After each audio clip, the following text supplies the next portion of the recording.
So guys, flowchart is the pictorial or graphical representation of algorithms and uses different symbols for different processes or action to show the flow of execution of a program और algorithm. Guys इसका मतलब क्या हुआ? So guys मैं कहना ये चाह रहा हूँ कि फ्लो चार्ट जो होता है पिक्चोरियल रिप्रेजेंटेशन होता है या फिर ग्राफिकल रिप्रेजेंटेशन होता है किसी भी एल्गोरिदम का या फिर किसी भी प्रॉब्लम के सॉल्यूशन का।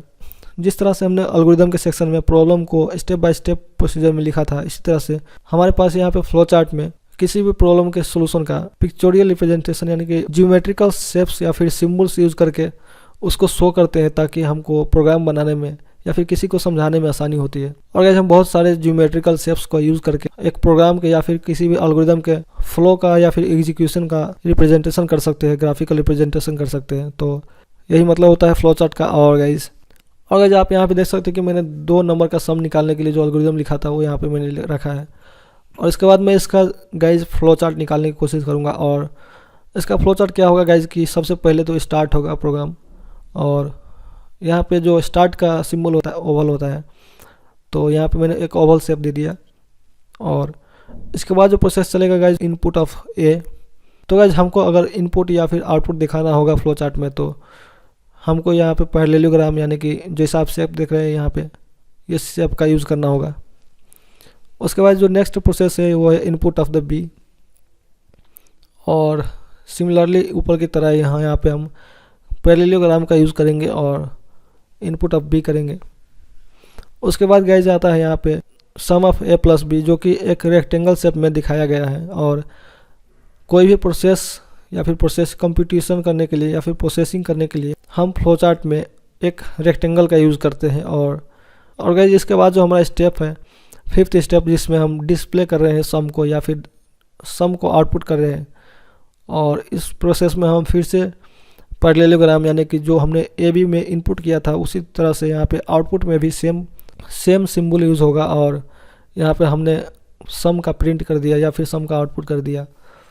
और इसके बाद जो स्टेप है उसमें हमने स्टॉप किया है प्रोग्राम को, तो यहाँ पे मैंने फिर से स्टॉप का सिंबल दिया यानी कि एक ओवल सिंबल दिया। और गाइज ये ओवल जो सिंबल होता है वो स्टार्ट के लिए और स्टॉप के लिए यूज़ होता है, यानी कि प्रोग्राम का जो इनिशिएशन होता है और टर्मिनेशन होता है वहाँ पे हम यूज़ करते हैं ओवल सिंबल को फ्लो चार्ट में।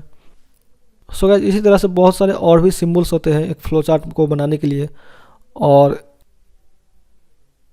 गाइज यहाँ पे कुछ सिंबल्स आप देख सकते हैं जो कि एक फ्लो चार्ट को बनाने के लिए यूज़ हो सकता है। और आप यहाँ पे देख सकते हैं कि ओवल यानी कि स्टार्ट और एंड करने के लिए यूज़ होता है। और गाइज जो एरो सिंबल होता है वो होता है किसी भी प्रोग्राम के फ्लो को दर्शाने के लिए या फिर उसका जो एग्जीक्यूशन का फ्लो जो होता है उसको डायरेक्ट करने के लिए या फिर रिप्रेजेंट करने के लिए। सो गाइज इसके बाद होता है हमारा पैरेललोग्राम जो कि इनपुट और आउटपुट को शो करता है। और इसके बाद हमारा जो रेक्टेंगल होता है वो प्रोसेस को या फिर कंप्यूटेशन को शो करता है। और गाइज इसके बाद जो हमारा यहाँ पे सिंबल होता है वो होता है डिसीजन के लिए। अगर हमको कोई भी कंडीशन चेक करना होता है या फिर मान लो कि ए और बी में कौन सा ग्रेटर है तो उसको अगर हमको पता लगाना होगा तो हम फ्लो चार्ट में इस सिंबल से उसको दिखाएंगे। और इसको हम डायमंड शेप बोलते हैं। और गाइज ऐसे बहुत सारे सिंबल्स होते हैं फ्लो चार्ट को बनाने के लिए। और गाइज इस वीडियो के नीचे मैं एक लिंक दे दूंगा जहाँ से आप सारे सिंबल को एक्सप्लोर करके खुद से पढ़ सकते हैं। और गाइज यहाँ पे मैंने कुछ इंपॉर्टेंट सिंबल्स ही दिखाए हैं बट ऐसे बहुत सारे सिंबल्स होते हैं, सो आप वहाँ से पढ़ सकते हैं या फिर उसको देख सकते हैं। सो guys let's see another example of the flow chart जिसमें हम इन सारे सिंबल को यूज़ करने की कोशिश करेंगे। और गाइज यहाँ पे आप देख सकते हैं कि हमने एल्गोरिदम और फ्लो चार्ट लिया है 2 नंबर का जो स्मॉलेस्ट होता है उसको पता लगाने के लिए। यहाँ पे हमने फ्लो चार्ट और एल्गोरिदम दोनों लिखा है। सो गाइज सबसे पहले देखते हैं एल्गोरिदम में क्या होता है। तो एल्गोरिदम में हमने स्टार्ट किया, उसके बाद हमने नंबर 1 और नंबर 2 को इनपुट करवाया। और इसके बाद हमने स्टेप 3 में नंबर 1 को नंबर 2 के साथ कंपेयर किया। और इसके बाद मैंने यहाँ पे लिखा है कि if number 1 is less than number 2 then अगर नंबर 1 नंबर 2 से छोटा है तो यहाँ पे आउटपुट में नंबर 1 हो जाएगा। और इसके बाद गाइज इल्ज स्टेटमेंट चलेगा ही नहीं, 4th स्टेप चलेगा और उसके बाद प्रोग्राम स्टॉप हो जाएगा। बट अगर यहाँ पे नंबर 1 स्मॉलर देन नहीं है नंबर 2 से तो हमारा इल्ज वाला पार्ट चलेगा। और उसके बाद हमारे इल्ज में क्या लिखा है कि स्मॉलेस्ट नंबर इज़ नंबर 2। सो यहाँ पे नंबर 2 प्रिंट हो जाएगा। और इसके बाद फिर से कंट्रोल हमारा स्टेप 4 में आ जाएगा और हमारा प्रोग्राम स्टॉप हो जाएगा। सो गाइज ये था एल्गोरिदम 2 नंबर का स्मॉलेस्ट पता लगाने के लिए। और गाइज इसी का जो फ्लो चार्ट है यहाँ पे राइट साइड में दिया गया है। और आप देख सकते हैं कि स्टार्ट करने के लिए ओवल सिंबल का यूज़ किया गया है और उसके बाद इनपुट किया है नंबर 1 का और उसके बाद फिर नंबर 2 का इनपुट किया है और इसके बाद हमारा डिसीजन मेकिंग जो डायमंड सिंबल होता है उसका रोल आया है यहाँ पे। और यहाँ पे if number 1 is smaller than number 2 लिखा है और इसमें अगर नंबर 1 स्मॉल है नंबर 2 से तो हमारा कंट्रोल चला जाएगा यस में। और यस में क्या लिखा है गाइस, यहाँ पे एक पैरेललोग्राम सिंबल का यूज़ किया गया है और यहाँ पे आउटपुट के लिए यूज़ किया गया है तो हमारा आउटपुट हो जाएगा number 1। So smallest number is number 1 हो जाएगा। और अगर हमारा इफ़ स्टेटमेंट में या फिर कंडीशनल स्टेटमेंट में ही नंबर 1 स्मॉल नहीं होता तो हमारा कंट्रोल चला जाता नो के पास और प्रिंट हो जाता smallest number is number 2। So guys in दोनों ही कंडीशन के बाद हमारा जो प्रिंट का स्टेटमेंट हो चलने के बाद हमारा कंट्रोल आ जाएगा स्टॉप के पास और हमारा प्रोग्राम स्टॉप हो जाएगा। सो इसी तरह से 2 नंबर का स्मॉलेस्ट पता लगाने के लिए यहाँ पे एल्गोरिदम और फ्लो चार्ट आप देख सकते हैं। और गाइज यहाँ पे आप देख सकते हैं कि किस तरह से हर सिंबल का अपना अपना यूज़ होता है फ्लो चार्ट बनाने में। So guys let's see flow chart के एडवांटेजेस क्या होते हैं। So flow chart are the better way of communicating the logic of a system to all the concern और इन्वॉल्व। सो गाइज मान लो कि हम अपने बॉस के लिए या फिर किसी भी क्लाइंट के लिए एक प्रोग्राम बनाना चाहते हैं तो अगर हम फ्लो चार्ट बना लेते हैं तो हम क्लाइंट को या फिर अपने बॉस को आसानी से समझा सकते हैं कि हम प्रोग्राम में क्या बनाने वाले हैं। और गाइज हमने जैसे एल्गोरिदम को लिखा था उसको हम फ्लो चार्ट में अगर उसको इम्प्लीमेंट कर देते हैं तो हमारे पास एक पिक्चोरियल यानी कि ग्राफिकल रिप्रेजेंटेशन हो जाता है तो आसानी हो जाती है किसी को भी समझाने के लिए। सो यही एडवांटेज होता है फ्लो चार्ट का। और जो नेक्स्ट एडवांटेज है फ्लो चार्ट का वो ये रहा effective analysis. So guys effective analysis का मतलब क्या होता है कि हमारे पास जब किसी भी सोल्यूशन का फ्लो चार्ट बन जाता है, हम किसी भी सोल्यूशन का फ्लो चार्ट बना लेते हैं, हमारे सामने एक पिक्चर होता है उस प्रॉब्लम के सोल्यूशन का, तो हमें पता लगता रहता है कि किस तरह से प्रॉब्लम सॉल्व हो रहा है और कोई और भी फ्यूचर में प्रॉब्लम आएगा तो उसमें हम आसानी से सॉल्व कर पाएंगे उसको। सो हमको उसको एनालाइज करने में, सोल्यूशन को एनालाइज करने में और उसको इम्प्रूव करने में बहुत ही आसानी होती है अगर हमारे पास फ्लो चार्ट रेडी होता है किसी भी सोल्यूशन का। तो सो गाइज थर्ड एडवांटेज होता है फ्लो चार्ट का प्रॉपर डॉक्यूमेंटेशन का। गाइज हम जब कोई भी सॉफ्टवेयर बनाते हैं या फिर प्रोग्राम बनाते हैं तो उसका हम डॉक्यूमेंटेशन करते हैं। और गाइज जब हम एक कॉर्पोरेशन में काम करते हैं या फिर किसी कंपनी के लिए काम करते हैं तो वहाँ पे हर प्रोग्राम का, हर सॉफ्टवेयर का एक डॉक्यूमेंटेशन होता है जहाँ से किसी को भी समझ में आ जाता है कि प्रोग्राम में क्या कोडिंग किया गया होगा और किस तरह से प्रॉब्लम को सॉल्व किया गया होगा। तो अगर हम फ्लो चार्ट बनाते हैं तो हमें डॉक्यूमेंटेशन में बहुत ही कम टाइम वेस्ट करना पड़ता है किसी को समझाने के लिए या फिर डाटा को समझने के लिए कि प्रोग्राम कैसे बना है। और सो गाइस डॉक्यूमेंटेशन के लिए भी बहुत ज़्यादा हेल्प करता है फ्लो चार्ट। और guys let's C fourth advantage क्या होता है फ्लो चार्ट का। सो गाइस जैसे कि मैंने बोला था कि फ्लो चार्ट हम बनाते हैं तो हमारे पास एक इमेज होता है सोल्यूशन का। सो जब हम एक प्रोग्राम बनाते हैं उस फ्लो चार्ट के बेसिस पे तो हमें आसानी होती है प्रोग्राम बनाने में, क्योंकि हमारे पास एक पिक्चर होता है सोल्यूशन का, हम उसके अनुसार उसके बेस पे प्रोग्राम बनाते जाते हैं और हमें पता लगता रहता है कि कितना प्रोग्राम हमारा कंप्लीट हो चुका है या फिर और क्या क्या ऐड करने की ज़रूरत है और प्रोग्राम में, ताकि हमारा प्रोग्राम जैसा कि हमने एल्गोरिदम बनाया था वैसा बन सके।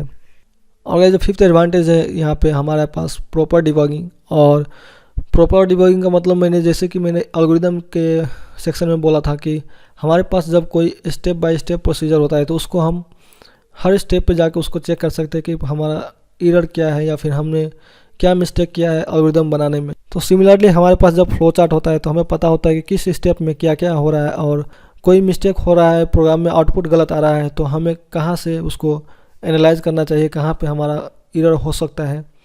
तो ये पता लगाने के लिए हमारे पास फ्लो चार्ट बहुत ही हेल्पफुल होता है और हर स्टेप में जाके हम उसको चेक कर सकते हैं और जहाँ से भी हमारा प्रोग्राम फॉल्टी है वहाँ से हम उसको करेक्ट कर सकते हैं, उसको ठीक कर सकते हैं। सो गाइस डिबगिंग के लिए भी बहुत ज़्यादा हेल्पफुल होता है फ्लो चार्ट। और ये जो सिक्स्थ एडवांटेज होता है फ्लो चार्ट को आप यहाँ पे देख सकते हैं। और सिक्स्थ एडवांटेज में है गाइस कि एफिशिएंट प्रोग्राम मेंटेनेंस। और जैसे कि मैंने बोला था कि डॉक्यूमेंटेशन में बहुत ज़्यादा हेल्प करता है फ्लो चार्ट। जब कि हम किसी को समझाना चाहते हैं प्रोग्राम या फिर प्रोग्राम जब कंप्लीट हो जाता है तो उसके बाद हम उसको अपडेट करने के लिए या फिर उसको इम्प्रूव करने के लिए यूज़ करते हैं फ्लो चार्ट को। सो गाइस अब बारी है हमारे एल्गोरिदम और फ्लो चार्ट के डिफरेंस पता लगाने की। So algorithm is a step-by-step instruction to solve a specific problem, or flowchart is a pictorial representation to show the algorithm using geometrical diagrams and symbols. So guys यहाँ पे जैसे लिखा है कि एक algorithm step by step instruction होता है किसी भी प्रॉब्लम को सॉल्व करने के लिए, step by step natural language में लिखते हैं। और फ्लो चार्ट का मतलब ये होता है गाइज कि हम उसको डायग्राम और सिम्बल्स के साथ रिप्रेजेंट करते हैं। और इसके बाद सो गाइज सेकेंड जो डिफरेंस होता है एल्गोरिदम और फ्लो चार्ट में कि algorithm is difficult to understand compare to the flow chart, और flow chart is easier to understand as graphical method is used. Algorithm जो होता है फ्लो चार्ट से थोड़ा मुश्किल होता है समझने के लिए, क्योंकि इसमें सिर्फ टेक्स्ट लिखा होता है, और यहीं पे फ्लो चार्ट में हमारे पास डायग्राम्स यूज हुआ होता है, और इस तरह से हमें एक इमेज लगता है सोल्यूशन का। सो एल्गोरिदम के मुकाबले हमें फ्लो चार्ट समझने में आसान लगता है। सो गाइस ये रहा third difference of algorithm and flow chart. और so algorithm is complex representation of branching and looping, और फ्लो चार्ट में लिखा है easy representation of branching and looping. So guys इसका मतलब ये गाइस कि जैसे कि हमने 2 नंबर का जो स्मॉलेस्ट पता लगाने के लिए एल्गोरिदम लिखा था, उसमें आपने देखा था कि किस तरह से इफ एंड इल्स स्टेटमेंट का यूज़ हुआ था, और उसको थोड़ा समझने के लिए हमको टाइम लगा था। बट यहीं पे हमारे पास जब ग्राफिकल रिप्रेजेंटेशन था या फिर फ्लो चार्ट था, और वहाँ पे आपने देखा था कि डिसीजन में येस और नो लिखा था, उसके बाद हमको समझने में कितना आसानी हुआ था। तो इसी तरह से अगर फ्लो चार्ट होता है तो हमें किसी भी ब्रांचिंग और लूपिंग का जो स्टेटमेंट होता है उसको समझने में आसानी होती है, और यहीं पे अगर एल्गोरिदम होता है तो वहाँ पे थोड़ा सा मुश्किल हो जाता है समझने के लिए। एल्गोरिदम को लिखने के लिए कोई स्पेसिफिक रूल नहीं है, आप चाहे तो किसी भी लैंग्वेज में, नेचुरल लैंग्वेज में एल्गोरिदम को लिख सकते हैं, या फिर वो इंग्लिश हो या हिंदी हो, फ़र्क नहीं पड़ता है। बट यहीं पे हम अगर फ्लो चार्ट बनाना चाहेंगे तो हमारे पास कुछ स्पेसिफिक सिम्बल्स होते हैं जिसका यूज़ करके हम फ्लो चार्ट को बना सकते हैं, और वहीं पे हम अगर सिम्बल्स को यूज़ नहीं करेंगे, उसको फॉलो नहीं करेंगे, तो हमारा फ्लो चार्ट इफेक्टिव नहीं रहेगा। बट ऐसा एल्गोरिदम को लिखने में नहीं है, हम किसी भी नेचुरल लैंग्वेज में एल्गोरिदम को लिख सकते हैं स्टेप बाय स्टेप करके। It is somewhat easier to solve complex problems, और फ्लो चार्ट में लिखा है कि it is harder to solve complex problem. Guys so guys जैसा कि आपने देखा था एल्गोरिदम में बहुत सारा स्टेप्स को हम थोड़ी सी जगह में लिख सकते हैं, और यहीं पे फ्लो चार्ट को हम बनाने के लिए बहुत ज़्यादा स्पेस यूज़ करते हैं पेपर पे। तो हमारे पास जब कोई एक कॉम्प्लेक्स प्रॉब्लम आ जाएगा तो हमें उसका एल्गोरिदम लिखने के लिए थोड़ी सी जगह कम लगेगी फ्लो चार्ट के मुकाबले, क्योंकि गाइज फ्लो चार्ट में हम बहुत सारा डायग्राम यूज़ करते हैं, और डायग्राम को बनाने के लिए बहुत सारा स्पेस यूज़ किया जाता है, और कभी कभी तो हम एक पेज में एक फ्लो चार्ट को बना नहीं सकते, तो इसीलिए हम 2-3 पेज को या फिर मल्टीपल पेज को यूज़ करते हैं, और उन सारे पेज को हम लिंक दिखाने के लिए हम सर्कल का यूज़ करते हैं। So guys thank you for watching this video. इस वीडियो में इतना ही था, और गाइज आप कमेंट करके बताइए कि आपको फ्लो चार्ट एंड एल्गोरिदम में कोई और डाउट है तो, और चैनल को सब्सक्राइब कर लीजिए, क्योंकि ऐसे बहुत सारे वीडियोस फ्यूचर में आने वाले हैं। और guys so guys once again thank you for watching this video. Stay healthy, keep coding और keep watching tutor and Hindi.